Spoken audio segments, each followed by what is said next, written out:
You haven't had a physical in 10 years? Man, I thought you would have to. I feel like there's a reason I got one. I can't think of what it would be. I know I got one when I was 40 because I was like, is this the time where they tell me they have to put their finger in my butt? And they didn't. They're like, well, 50. Oh, okay, thank God.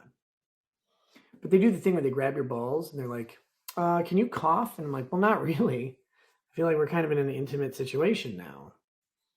Because my doctor's a woman, so it's like, I don't know why that's more uncomfortable having some guy grab your balls.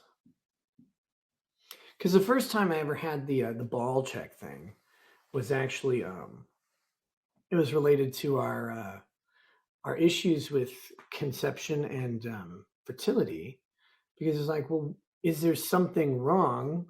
You got to check, right? Like if it's not working, you're like, well, I got to go to the doctor and check. I got in trouble for that with my job at the time. I worked at Wells Fargo. And I was like, hey, we're trying to have a baby, and I have to go to the urologist, I guess, because our fertility doctor's like, well, what's your boys count? And I'm like, I don't know. I guess after I ejaculate, I don't sit there and count the sperm personally. And so they're like, well, we need to check that. I'm like, don't you do that? Like, I give you guys samples. And they're like, well, no, a urologist, checks that all out. What do you even do here? And so then they send me to the urologist to check some things to make sure everything's okay. And I go there. And I told my boss, I'm like, I have to go to the urologist. Here's the reason. Like, she's like, are you sick? I'm like, well, no, my wife and I would like a child. So I'd like to go to the urologist and just make sure everything's working because we've had issues with it. And it's like, okay. Like, what do you mean? Okay, why are you suspicious? I'm telling you in advance. So I go, and the fucking doctor is an hour and a half late. Like, if you're an hour and a half late, what do? They cancel all your appointments, right? Like, they're like, you jackass, you're the worst person on the planet.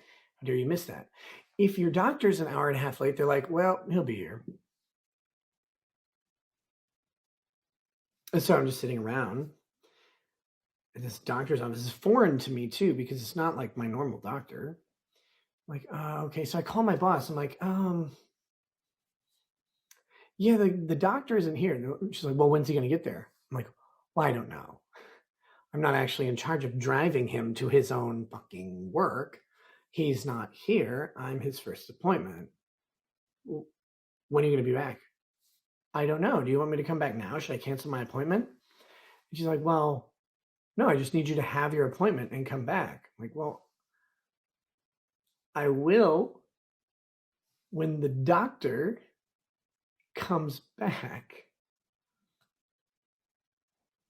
or comes in. I will have my appointment and I'll come back. But if you need me back, I'll just reschedule, but I'll have to, be off in the morning some other time.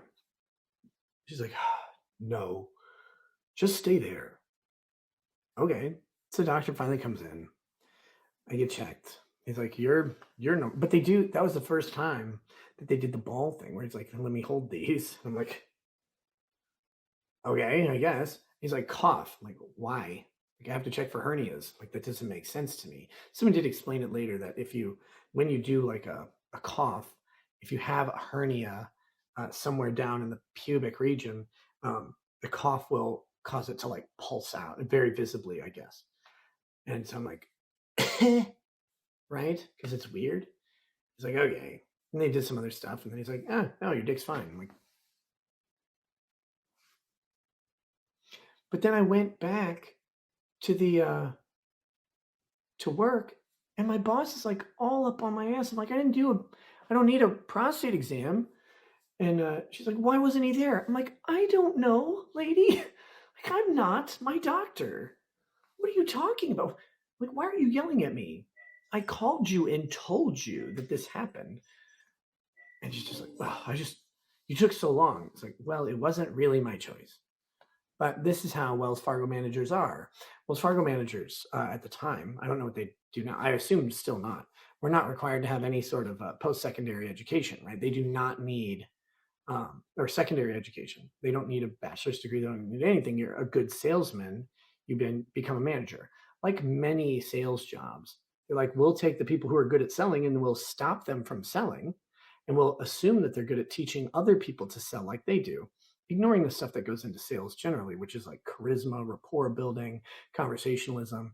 And like, if you just teach these core words, you'll do the sale. It's like, but that's not how sales actually function. Because otherwise, autistic people would be really good at sales, and they're not, because they can just repeat the words ad infinitum and ad nauseum without any regard to the response. But that's not how you have to engage the person and then have permission to say the magic words. And once you do that, the magic words work, but you have to get there. Anyway, every sales company on the planet promotes their best salesmen out of sales and into management. And then they fail as managers because they're not good managers. They're good salespeople. And they always wonder why. Anyway, so this person is sitting in front of me like, well, why'd you do that? I'm like, well, I don't know, Miss High School equivalent. Uh, why do you think that it took me so long at the doctor who wasn't there? It's probably because the doctor wasn't there and you told me to wait for them rather than having me come into the office. And I got in trouble because, story of my fucking life, I'm too honest.